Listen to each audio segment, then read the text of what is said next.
Hello and welcome to another video. তো এখন আমি কথা বলবো 2025-এর একটি ইরানিয়ান পার্সিয়ান থ্রিলার ফিল্ম নিয়ে, যার নাম it was just an accident. Thriller drama genre সিনেমাটার ডিরেক্টর জাফর পানাহি, আপনারা হয়তো জানতে যায় না, যিনি জেলে গেছিলেন সিনেমা বানানোর জন্য। ইরানিয়ান গভর্নমেন্ট তাকে জেলে পাঠিয়েছিল বহুবার। তিনি অনেক বছর জেলে থেকেছেন, আবার বেরিয়েছেন, আবার জেলে গেছেন, এরকম তার সাথে ঘটনা ঘটেছে। খুবই ভালো ডিরেক্টর। তার এর আগে একটি আমি সিনেমা দেখেছিলাম অফসাইড বলে, যেটা খুব ভালো সিনেমা ছিল।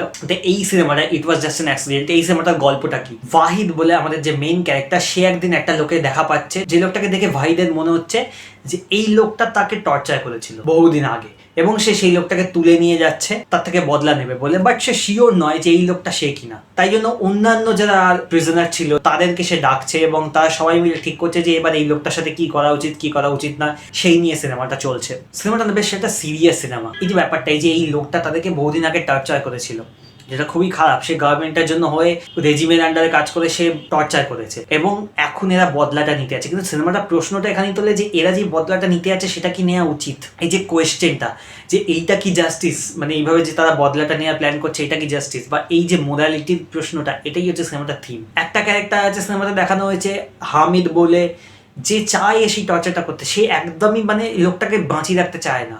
সে এটাও কনফার্ম করতে রাজি নয় যে এই লোকটাই কিনা। তার বিশ্বাস যে এই লোকটাই তাকে টর্চার করেছে, এবং সে ঠিক করে যে আমি একে মারবো, একে এক্ষুনি মেরে ফেলবো। এবং সে খুব একটা হট হেডেড টাইপের ক্যারেক্টার। অপরদিকে অন্যান্য ক্যারেক্টার তার টর্চার হয়েছিল, কিন্তু তারা কোথাও না কোথাও নিজেদেরকে প্রশ্ন করছে যে এটা কি করা উচিত কিনা, যে আদৌ ওই লোকটা ওইটা কিনা। এই যে পুরো জিনিসটা এত বিউটিফুলি ডিরেক্টর তুলে ধরেছে, জাস্ট অসাধারণ। এবং এই মোরালিটি প্রশ্নটা আরো বেটার ভাবে উঠে আসে কখন, যখন একটা জায়গাতে, আমি এটা স্পয়লারই দিয়ে দিচ্ছি একরকম ভাবে। এটা যদি আপনারা সিনেমাটা না দেখে থাকে এই জায়গাটা স্কিপ করতে পারেন। বাট এটা গল্পটাকে কোনোভাবে নষ্ট করে দেয় না, বিকজ ইটস নট লাইক আ গল্প টুইস্ট বা ওইটা কিছু রিভিল করে দিচ্ছে, সেরকম কিন্তু কিছু নয়। তো এক জায়গাতে দেখাচ্ছে এই যে লোকটি, যে টর্চারার, যার নাম ইকবাল। তো এই যে ইকবাল, এরা মনে করছে যে এই লোকটা ইকবাল টর্চারার। তো এই যে ইকবালের ক্যারেক্টারটা, তার ওয়াইফ প্রেগনেন্ট, তাকে হসপিটালে এরা নিয়ে যাচ্ছে। এরা নিয়ে গিয়ে সেই ওয়াইফটাকে হসপিটালে পৌঁছে দিচ্ছে, তার যে বাচ্চাটা তাকে ওখানে পৌঁছে দিচ্ছে। তাদের সাথে কোনো খারাপ ব্যবহার করছে না। এবং এইটা কোথাও না কোথাও এমন একটা জিনিস দেখা যায়, এরা নিজেরা প্রিজনার ছিল, এদের উপর টর্চার করা হচ্ছে, বাট এদের মধ্যে কোনো হিউম্যানিটিটা চলে যায়নি। এবং জাস্ট বিকজ ওই লোকটা তোমার সাথে খারাপ করেছিল, তুমি তার ফ্যামিলিকে এভাবে ছেড়ে দিতে পারো না। তারা গিয়ে হেল্প করছে। এবং এইখানে কন্ট্রাস্টটা তৈরি করেছে অন্য ক্যারেক্টারদের মধ্যে। হামিদের ক্যারেক্টারটা, সে এইসব পছন্দ করছে না। সে ওই বাচ্চা ছেলেটা যে যে একটা বাচ্চা জন্মেছে, সেটাও তার পছন্দ না, সে সেটাকেও গালাগালি দিচ্ছে। কিন্তু বাকিরা হেল্প করছে মহিলাটাকে হসপিটালে পৌঁছে দিতে, সেটাকে সেলিব্রেট করছে, টাকা তুলে গিফট দিচ্ছে। এবং সেটা এত বিউটিফুলি সেই কন্ট্রাস্টটা দেখিয়েছে। একদিকে ওরা রিভেঞ্জ নিতে চাই এই লোকটার, এই মহিলাটার হাজবেন্ডের থেকে, but at the same time ওই মহিলাটাকে তারা হেল্প করছে, তাকে গিফট দিয়ে, বিকজ তার ছেলে হয়েছে।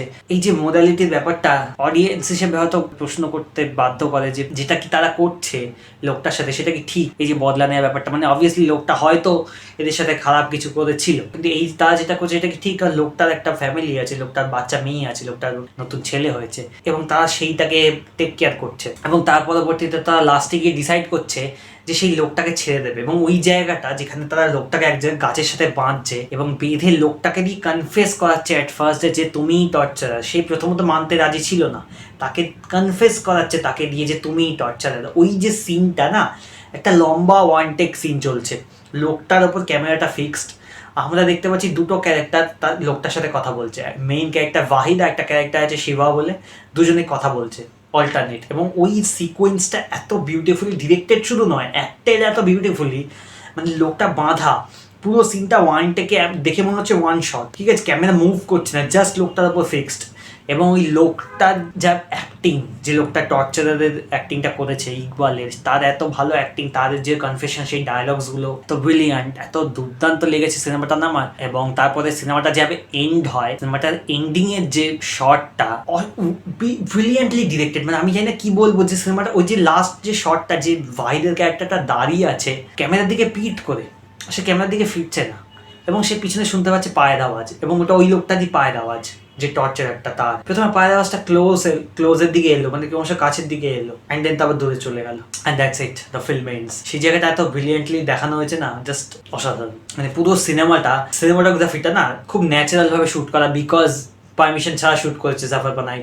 তিনি তাই করেন, প্রচুর সিনেমা তার পারমিশন ছাড়া শুট করে, ম্যাক্সিমাম সিনেমাই আর কি তার পারমিশন ছাড়া শুট করে তিনি। তার ডিরেকশন, সিনেমাটোগ্রাফি এত ব্রিলিয়ান্ট এবং এই পুরো জিনিসটাকে এত ভালোভাবে দেখিয়েছে। এবং সিনেমাটা কিন্তু খুব একটা বড় সিনেমা না, 1 ঘন্টা 45 মিনিট মতো সিনেমা, তো লেংথটা খুব একটা বড় নয়, সিনেমাটা কিন্তু ড্র্যাগ করছে না। থ্রু আউট দ্য ফিল্মে যে মোরালিটির যে প্রশ্নটা, সেটাকে নিয়ে কিন্তু সিনেমাটা চলছে এবং সিনেমাটা শেষ হয়ে যাচ্ছে ওই প্রশ্নটাকে একটা কাইন্ড অফ অ্যান্সার দিয়ে। এবার এই অ্যান্সারটা হয়তো অনেক রকম ভাবে ইন্টারপ্রিট করা যেতে পারে। আমার মনে হলো যে ওয়াহিদের ক্যারেক্টার যেহেতু ওই টর্চার যে ইকবাল, তাকে কিছু করেনি, ছেড়ে দিয়েছিল। একটা দিকে ওয়াহিদ গিয়ে তার ওয়াইফকে হেল্প করেছে, হসপিটালে পৌঁছে দিয়েছে, অপরদিকে ওয়াহিদ তাকে মারলো না, ছেড়ে দিল, এবং এট দি এন্ড সে লোকটা হয়তো এলো অ্যান্ড সে চলেও গেল, ওয়াহিদকে সে কিছু কিন্তু করলো না। তো কোথাও না কোথাও ওটা হয়তো মেবি এটা দেখায় যে মানে এইভাবে ইন্টারপ্রিট করা যেতে পারে যে যেহেতু ও ভালো কাজ করলো, মানে যেহেতু ও ইকবালের সাথে কোনো খারাপ কাজ করলো না, তাই ইকবালের ইন্টার্ন তাকে মানে আর রিভেঞ্জ নিতে এলো না, ছেড়ে দিল, অ্যান্ড সেটা মোস্ট প্রবাবলি ইকবাল। এবার এটাও একরকম ভাবে ইন্টারপ্রিট করা যেতে পারে। আমার মনে হয় যে ওটা হয়তো ইকবাল, হয়তো নয়। আসলে ইকবাল যে লোকটা, তার একটা পা হচ্ছে আর্টিফিশিয়াল, তো তার পায়ের সাউন্ডটা অন্যরকম। সেই সাউন্ডটা এই ওয়াহিদ লোকটা জেলে থাকাকালীন শুনেছে, তো তার কাছে ওই সাউন্ডটা কাইন্ড অফ একটা হন্টিং সাউন্ড, ঠিক আছে। লাস্ট মোমেন্টে যখন সে শুনছে, সে পিছনে ফেরাতে সে সাহসটা কিন্তু সে পাচ্ছে না, এবং আমরা কিন্তু পিছনে কাউকে দেখছি না। তো এটাও কিন্তু পসিবল যে এটা একটা পুরোই অন্য লোক, যেটা হয়তো নয় বাট পুরো হয়তো অন্য লোক। বাট ওই সাউন্ডটা যেহেতু তার জন্য এত হন্টিং, ভাইদের জন্য সে পিছন ফিরে তাকানোর সাহসও পাচ্ছে না যে এটা অ্যাকচুয়ালিতে ইকবাল নাকি অন্য কেউ। এভাবে হয়তো ইন্টারপ্রিট করা যেতে পারে আমার মনে হয়েছে। সিনেমার মধ্যে একটা সিন আছে যেখানে দুটো পুলিশ অফিসার তারা এক জায়গাতে মানে টাকা চাইছে একজনের থেকে, করাপশন। মেইন ক্যারেক্টার গুলো যারা আছে তাদের মধ্যে থেকে একজনের থেকে টাকা চাইছে, বাট টাকা নেই। তো সে বলছে হ্যাঁ আমার কাছে মেশিন আছে, বলে সে মেশিন বার করছে কার্ড নিয়ে, মানে ঘুষ নেবে, সে টাকা না থাকলে কার্ডে ঘুষ নিচ্ছে, এরকম অবস্থা। সিনেমার লাস্টে গিয়ে যে সিনটা আমি বলছিলাম, যেটা এত ব্রিলিয়ান্টলি ডিরেক্টেড, ব্রিলিয়ান্টলি এক্সিকিউটেড, যে ইকবালের ক্যারেক্টারটা গাছের সাথে বাঁধা এবং গাড়ির যে মানে ব্যাক লাইট, পিছনে যে লাইট গুলো, সেই লাল লাইট আর লাইটটা তার উপর পড়েছে, সেইটা এত দুর্দান্ত। ওই সিনটা ইটসেলফ, মানে ওই সিনটাতে ইকবালের যে মনোলগটা এবং তারপর শিবার যে ক্যারেক্টারটা, সেটা সে যখন আসছে তার যে ডায়লগস গুলো, ইকবালের যে ডায়লগ বা মনোলগ, সেইটা এত ব্রিলিয়েন্টলি রিটেন। মানে আমার পার্সোনালি সিনেমাটা খুব ভালো লেগেছে। আমার মনে হচ্ছে it's a very very good film. আমার যদি রেটিং দিতে বলে, আমি লেটারবক্সে রেটিং দিচ্ছি 5.4। It's a very good film. মানে এই পুরো সিনেমাটার যে প্রশ্নটা, যে মোরালিটি বাই জাস্টিস, রিভেঞ্জ, এই জিনিসটাকে পুরো সিনেমাটা এত ভালো করে হ্যান্ডেল করে, দুর্দান্ত। এবং কোথাও না কোথাও ওই যে বললাম যে একটা হিউম্যানিটির মেসেজও আসছে, টর্চার করা সত্ত্বেও তাদের মধ্যে থেকে এই হিউম্যানিটিটা বাইরে যায়নি। এটাই হয়তো কোথাও না কোথাও সিনেমাটার মেসেজ, যে এই হিউম্যানিটি ব্যাপারটা কিন্তু তাদের মধ্যে রয়ে গেছে। তাদেরকে টর্চার করা হয়েছে, তারা কিভাবে সেই ট্রমাটার সাথে ডিল করেছে, সেই সব মানে কি টর্চার করা হয়েছে, সেগুলো সিনেমার মধ্যে ডায়লগের থ্রুই তুলে ধরেছে। তার বাইরে সিন তো কোনো দেখায়নি, কিন্তু সেগুলো এত ব্রিলিয়েন্টলি উঠে এসছে আমার মনে হচ্ছে, বিকজ মানে একটাতে পারফরমেন্স এত ন্যাচারাল, সেটা খুব দেখতে ন্যাচারাল মানে রিয়েলিস্টিক লাগে। এবং হয়তো কোথাও না কোথাও জাফর পানাহি তার নিজের লাইফের থেকে প্রচুর ইন্সপিরেশন নিয়েছে, বিকজ তাকে ওই জিনিসটা ফেস করতে হচ্ছে। সেও জেলে ছিল, বহু বছর সে জেলে কাটিয়েছে, ইরানিয়ান গভর্নমেন্ট তাকে তুলে জেলে দিয়ে এসছে, সে জেলে কাটিয়েছে। সেই তার নিজের হয়তো পার্সোনাল লাইফের তার যে ট্রমা, তার যে এক্সপিরিয়েন্স, সেটা সে এখানে সিনেমার মধ্যে তুলে ধরেছে। এবং তার প্রত্যেকটা সিনেমা এরকমই হয়, মানে সেই রকম কোনো সিনেমা বানায় না যেগুলো পলিটিক্যাল নয়। তার ম্যাক্সিমাম সিনেমাই পলিটিক্যালই হয়, মানে অলমোস্ট আই থিঙ্ক তার সব সিনেমা পলিটিক্যাল। আমি তার অবভিয়াসলি সব দেখিনি, এবং সেই ইরানিয়ান গভর্নমেন্টকে ক্রিটিসাইজ করেই বানায়, তাই জন্য সে এতবার জেলে তাকে পাঠানো হয়। এবং হ্যাটস অফ টু হিম, যে এত ব্রিলিয়েন্ট একটা ডিরেক্টর, যে তার ভয় নেই, সে জেলে যাচ্ছে বাট পারমিট ছাড়াই পরবর্তীতে সিনেমা বানিয়ে ফেলছে। Hats off to him. আপনার যদি সিনেমাটা না দেখা থাকে, ডেফিনেটলি গিয়ে চেক আউট করুন। আমি বলবো ইরানিয়ান সিনেমা যদি দেখা থাকে, যদি ওরকম টাইপের থ্রিলার দেখতে চান, তাহলে ডেফিনেটলি গিয়ে দেখুন। থ্রিলার শুধু নয়, এটা অ্যাকচুয়ালি মোস্টলি ক্যারেক্টার ড্রামা বললেও ভুল হবে না, মানে ক্যারেক্টার গুলোকেই আমরা দেখছি। তো থ্রিলার ব্যাপারটা যেটা ওইরকম কিন্তু নয়, যে থ্রিলিং জিনিসটা ওইরকম কিন্তু থ্রিলটা নয়। যদি না দেখা থাকে ডেফিনেটলি দেখুন। আর যদি ভিডিওটা ভালো লাগে, like, share, subscribe and comment করে জানান দেখা আছে কিনা। And that's it, tata.